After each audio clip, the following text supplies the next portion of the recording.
नमस्ते दोस्तों, आइए आज एक कहानी सुनते हैं जिसका नाम है बेदर्द मोहब्बत।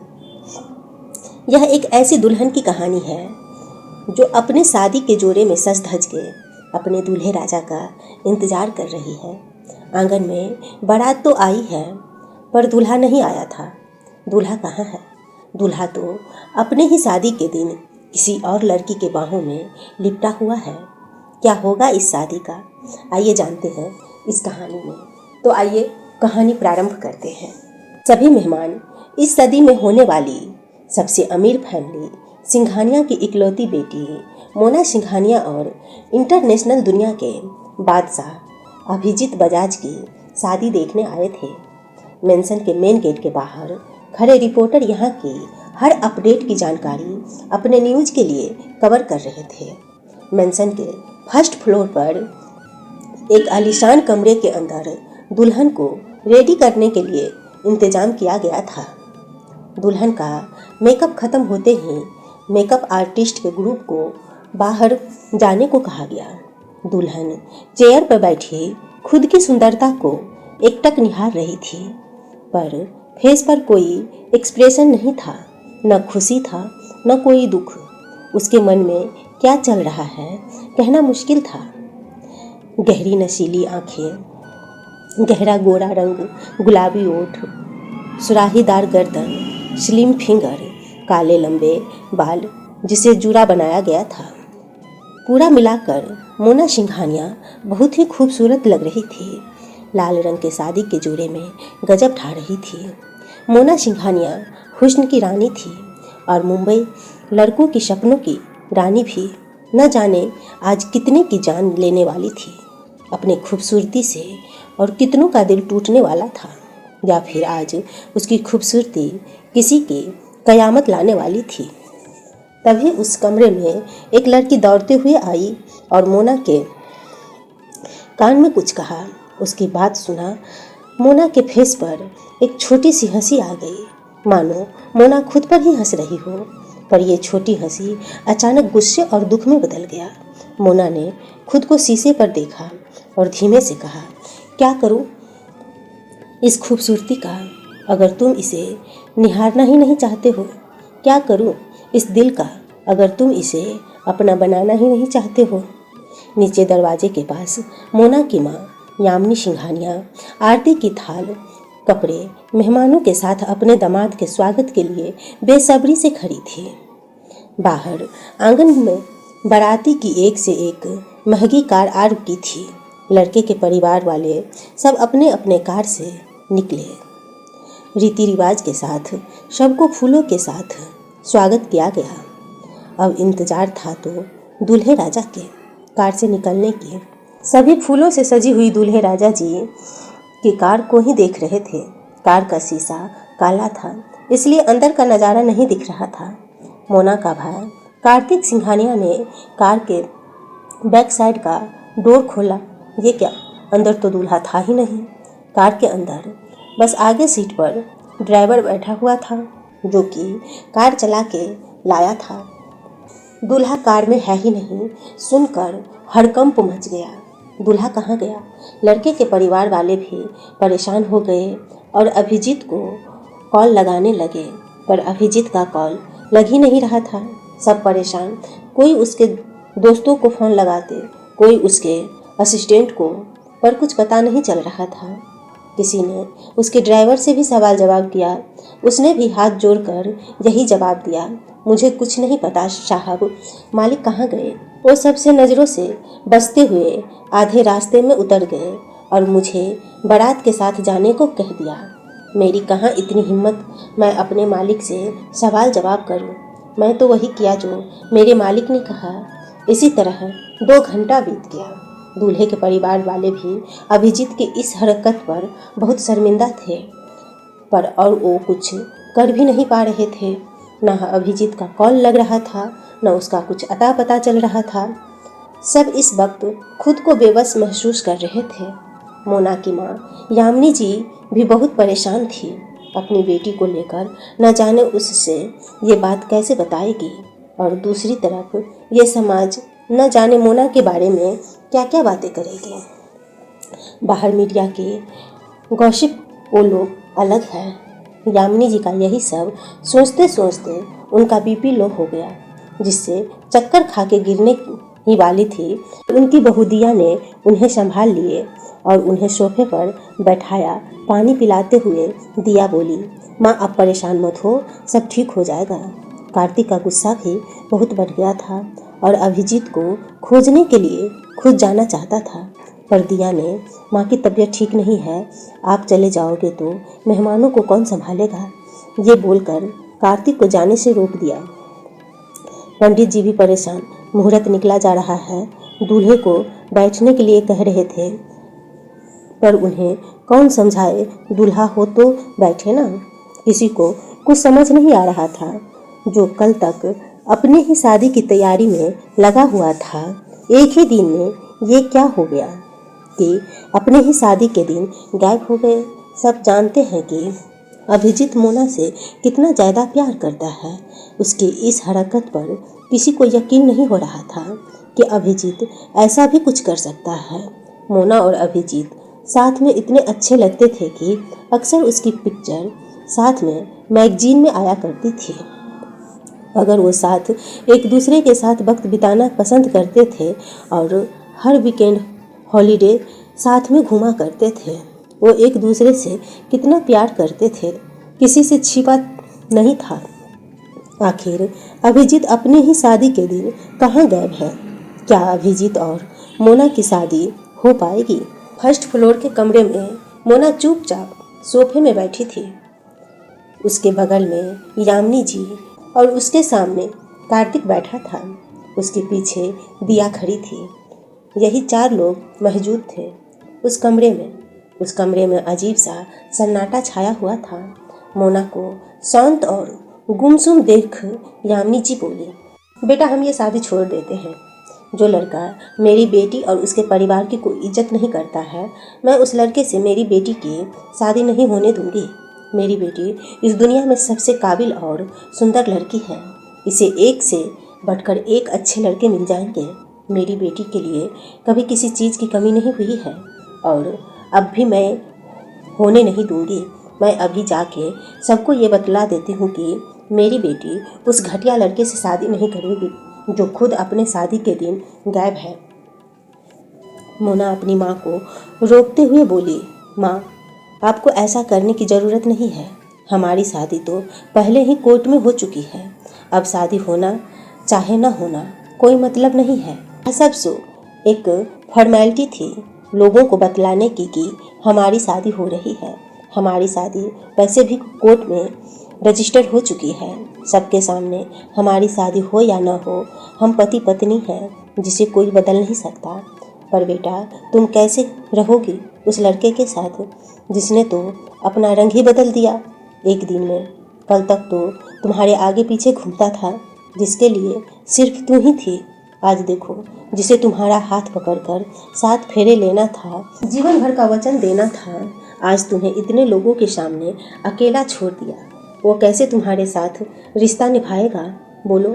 यामिनी जी नाराज होते हुए बोली, माँ मुझे पता है अभिजीत इस वक्त कहाँ है और क्या कर रहा है। उसने मुझे पहले ही बता दिया था, पर मैं ही आपने शादी में इतनी गुम थी कि आप लोगों को बताना भूल गई। मुझे पता है आप लोग अभिजीत से नाराज हो, पर सच में उसकी गलती नहीं है माँ। मोना नादानी से मुस्कुराते हुए बोली, ये क्या बोल रही है? अभिजीत को ऐसा भी क्या काम आ गया था कि उसे अपने ही शादी के दिन गायब होना पड़ा? तुमसे ज़्यादा उसके लिए क्या ज़रूरी थी कि अपने ही शादी में पहुंच नहीं पा रहा है? यामिनी जी नाराज होते हुए बोली, माँ मेरी ही गलती है। मुझे तो अभिजीत ने पहले ही बताया था कि वो बिजी है, पर मुझे ही जल्दी शादी की पड़ी थी और मैंने उसकी बात नहीं मानी। मोना मासूम बनते हुए बोली। यामिनी जी मोना पर शक करते हुए बोली, बेटा तुम सच बोल रही हो? सच में यही बात है? अभिजीत तुमसे शादी तो करना चाहता है ना?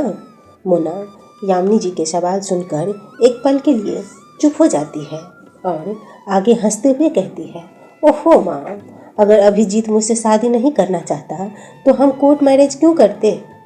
माँ मोना ठीक बोल रही है। मुझे भी अभिजीत से ऐसा करने का उम्मीद नहीं किया था।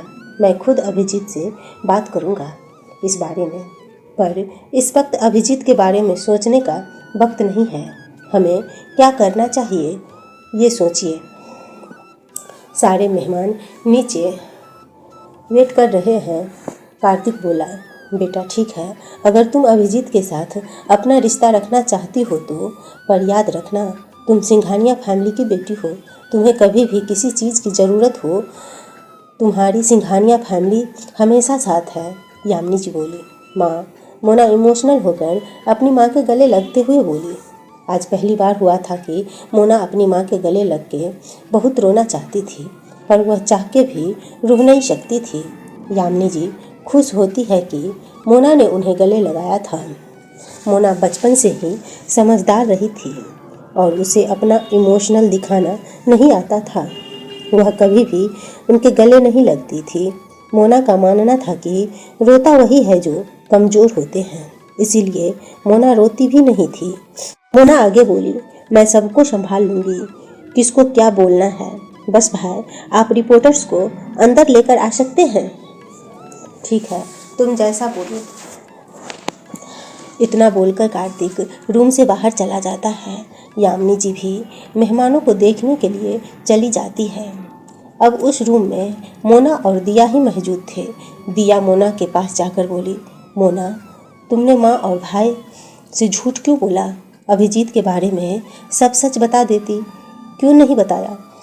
क्या करे, मेरे और अभिजीत के बारे में सब सच बता देने से अगर सब ठीक हो जाता तो मैं सब सच बता भी देती, पर अब बहुत देर हो चुका है, अब कुछ ठीक नहीं हो सकता। मोना गुस्से होकर बोली। पर मोना, कैसे रहोगी इस शादी के रिश्ते में जहाँ ना प्यार है ना कोई इजाज़त? दिया सवाल करते हुए बोली। ये बात तो आप मुझे मत ही बोलिए, जिसके शादी का खुद अता पता नहीं है। मुझे रिश्ते का मतलब सिखाने से पहले आप अपना रिश्ता सुधारिए। नाराज होते हुए बोली। दिया को मोना की बात बुरी लगती है, पर वो मोना कोई जवाब नहीं दे पाती है, क्योंकि मोना ने जो भी कहा था उसके रिश्ते के बारे में सच ही बोला था। मोना को भी एहसास होता है कि उसने कुछ ज़्यादा ही बोल दिया, इसीलिए वह दिया से माफ़ी मांगते हुए बोली, सॉरी भाभी, मैंने कुछ ज़्यादा ही बोल दिया। नहीं मोना, तुमने सच ही कहा है। ये सच है कि तुम्हारे भैया और मेरे बीच कुछ अच्छा रिश्ता नहीं है, पर तुम्हारे भाई की तरह अभिजीत समझदार और शांत इंसान नहीं है। अभिजीत बहुत जिद्दी और शनकी आदमी है, उसे संभालना बहुत मुश्किल है। तुमने सोच लिया है ना कि तुम क्या करने वाली हो? कहीं पछतावा की तो नहीं रहोगी? आखिरी बार सोच लो, अगर आज तुमने पैर आगे बढ़ाया तो फिर तुम पीछे नहीं हट पाओगी। दिया समझाते हुए बोली। हाँ, मैंने सोच लिया मुझे क्या करना है, और मैं मोना सिंघानिया हूँ जो कभी खुद का नुकसान नहीं करती, न कभी पछतावा करती है। अभिजीत ने तो अभी तक मेरा प्यार देखा था, अब वो मेरा गुरूर देखेगा। उसे भी तो पता चले मोना सिंघानिया क्या चीज़ है। मोना के आंखों में लाल अंगारे चल रही थी। अब आगे क्या होगा? होटल के कमरे के अंदर अभिजीत और एक लड़की की लंबी सांसें लेने और आहें भरने की आवाज़ें आ रही थी। दोनों इस कदर एक दूसरे में लगे हुए थे कि उन्हें समय का पता ही नहीं था। ये लड़की थी बॉलीवुड की एक नई उभरती हुई अदाकारा आयशा वर्मा। आयशा को जब से अभिजीत का साथ मिला था, तब से ही इंटरटेनमेंट की दुनिया में आसमान की ऊंचाइयों को छू रही थी। आयशा ने अपना फिल्म करियर मोन स्टार कंपनी में एक्टर्स के रूप में साइन किया था।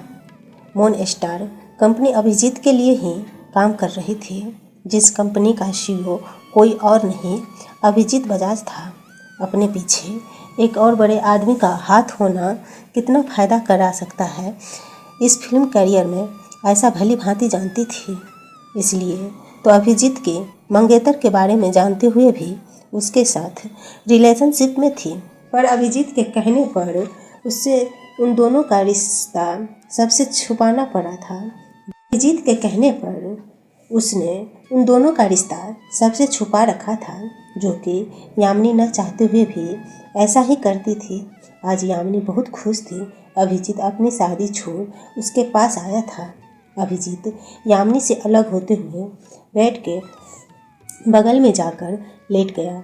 यामिनी भी अपने आप को अच्छे से चादर से कवर कर ली और अपना फ़ोन चलाते हुए बोली, अब तुम्हें जाना चाहिए। कहाँ? अभिजीत खुद पर बात रूप डालते हुए पूछा। अभी फ़ोन में सिर्फ तुम्हारी शादी की ही बात हो रही है। अगर तुम समय से वहाँ नहीं पहुँचे तो लोग तुम्हारी मंगेतर के बारे में न जाने कैसी कैसी बातें बनाएंगे और तुम्हारी शादी भी टूट सकती है। अपनी अंदर की खुशी को छुपाते हुए एक मासूम का नाटक करते हुए आयशा बोली। अभिजीत अपने उंगलियों के बीच फंसे हुए सिगरेट को जलाया, फिर एक कश लेता हुआ बोला, हाँ तो क्या हुआ? तुम नहीं चाहती कि मैं तुम्हारे साथ रहूं? नहीं, मैं तो यही चाहती हूँ कि तुम हमेशा मेरे साथ रहो, ऐसा मुस्कुराते हुए बोली। उसके साथ 2 साल का रिलेशनशिप भी तो था। तुम दोनों की जोड़ी को आइडल जोड़ी भी बोलते हैं, ऐसा आगे बोली। तुम्हें किसने बोला कि मैं उससे प्यार करता हूँ? अगर मैं उससे प्यार करता तो मैं उस वक्त तुम्हारे साथ नहीं उसके साथ होता। अभिजीत सिगरेट का कश लेते हुए बोला। तुम उसके साथ प्यार का नाटक कर रहे थे क्या? ऐसा शौक होने का नाटक करते हुए बोली। हाँ तो और क्या बात हो सकता है? अभिजीत चालाकी से मुस्कुराते हुए बोला। तुम तो सच में एक बहुत अच्छे एक्टर हो। तुम कब एक्टिंग कर रहे हो और कब रियल हो, सच में बहुत मुश्किल है जानना, ऐसा मुस्कुराते हुए बोली। इसीलिए तो मैं बेस्ट एक्टर हूँ। इतना सारा बेस्ट एक्टर अवार्ड मुझे ऐसे ही थोड़ी मिले हैं। अभिजीत हंसते हुए बोला। वैसे तुम्हें उसके साथ प्यार की नाटक करने की ज़रूरत ही क्या पड़ी? तुम पे तो पूरी दुनिया की लड़की मरती है। आज तो उसका पूरा दिल ही टूट गया होगा, ऊपर से उसकी बेइज्जती होगी वो अलग।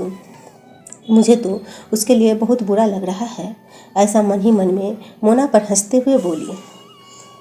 तुमने सही कहा, इस दुनिया में बहुत लड़कियां मुझ पर मरती हैं, पर मुझे जो लड़की चाहिए वो छोड़कर अभिजीत निराश होते हुए बोला। आशा को अभिजीत की बात ठीक से समझ में नहीं आई, इसलिए आगे सवाल करती है, क्या मतलब? पर अभिजीत आगे कुछ नहीं बोला। अभी ऐसा देखती है कि न्यूज़ में मोना को लाइव दिखा रहे हैं। ऐसा टीवी ऑन की और हंसते हुए बोली, मोना लाइव आ रही है न्यूज़ में। दोनों टीवी की तरफ देखते हैं जिसमें मोना को दिखा रहे थे। मोना सीढ़ियों से बड़े शान से नीचे उतर रही थी। मोना लाल जोड़े में बहुत खूबसूरत नज़र आ रही थी। उसकी पर्सनैलिटी किसी को भी चुप होने पर मजबूर कर सकती थी, ऐसी थी मोना। इस वक्त मुस्कुरा रही थी, जिसकी मुस्कान देखकर कोई भी मर सकता था। मोना की मुस्कान देख लग नहीं रहा था कि उसे कोई फर्क भी पड़ा है।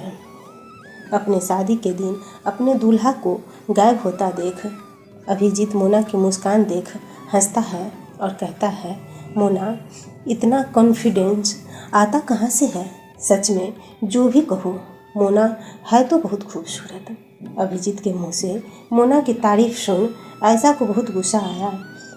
वह अपना गुस्सा को अपने चेहरे पर आने नहीं देती है और कहती है, मोना करना क्या चाहती है? क्या वो लोगों को खुद बतलाना चाहती है कि उसका दूल्हा गायब हो गया है? लगता है मोना पागल हो गई है, तभी तो उसे डर भी नहीं लगता कि उसके ऐसा करने से उसकी बेइज्जती होगी। ऊपर से उसकी मुस्कान देख लगता तो नहीं है कि उसे फर्क भी पड़ रहा है तुम्हारे वहाँ नहीं होने से। यह बात सुन अभिजीत का मूड खराब हो जाता है और गुस्से से मोना को एकटक टीवी में देख रहा होता है। अभिजीत इस वक्त मोना को इतने गुस्से से देख रहा था कि अगर मोना उसके सामने होती तो शायद उसे जान से ही मार देता। ऐसा अभिजीत का गुस्सा महसूस कर पा रही थी। उसने अभिजीत को पहली बार किसी लड़की पर इतना गुस्सा होते देखा था। अभिजीत के गुस्से को देख उसके गुस्से वश उठ गए थे। ऐसा जानना चाहती थी कि अभिजीत मोना से इतनी नफरत क्यों करता है। क्या कारण है? कहीं उसके साथ में कोई बुरा पास्ट तो नहीं था? मोना जैसी लड़की को हर लड़का पाना चाहता था। मोना बहुत काबिल बिजनेस वुमेन थी, साथ में बहुत खूबसूरत और टैलेंटेड भी थी। फिर भी उसे अभिजीत जैसा प्ले बॉय से प्यार कैसे हो गया? ऐसा के मन में कई सवाल थे। फिर वह जानती भी अभिजीत उसके सवालों का जवाब कभी नहीं देगा, इसीलिए वह चुप रहना ही पसंद करती। अब आगे क्या होगा? ऐसा के सवालों का जवाब उसे मिल पाएगा। भला अभिजीत मोना से नफरत क्यों करता है? मोना करने क्या वाली है अपने शादी का? मोना कैसे रिश्ता निभाएगी एक प्ले बॉय के साथ? जानेंगे हम इस कहानी के अगले भाग में। इस कहानी में बस इतना ही। मिलते हैं हम कहानी के दूसरे भाग में। तब तक के लिए नमस्कार।